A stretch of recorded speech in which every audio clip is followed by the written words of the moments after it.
The IMF's latest World Economic Outlook shows that in 2023, out of all the world's advanced economies, New Zealand had the largest positive output gap.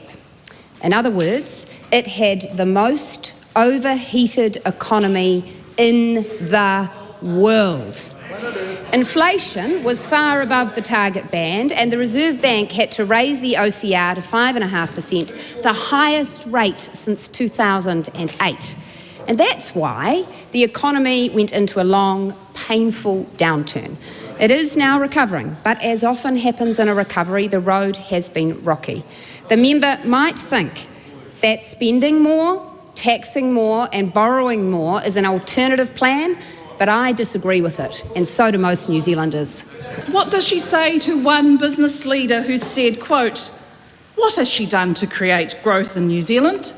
I can't think of a single thing other than the supermarket's banking publicity, which so far has not achieved anything," unquote.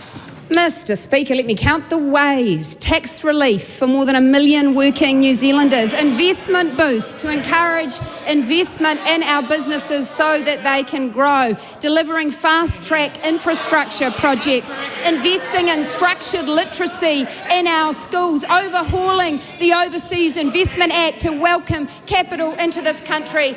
And Mr. Speaker, to finish a theme for the week, here's the quote I preferred from a chief executive in that publication. Labor, not as coordinated on communications as they need to be, especially between Chris and Barbara. Supplementary question, the Honourable David Seymour. How much of that deficit is interest repayments on debt that was built up by the previous government? Well, Mr. Speaker, it's approximately $8 billion we are paying to service the interest on our debt.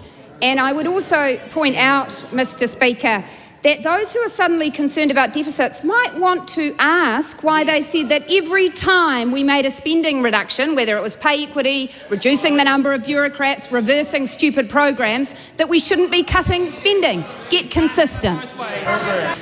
Is her idea of an economic plan is to deliver more unemployment, a shrinking economy, an inflation that is on the rise, and to blame everyone else except Nicola Willis?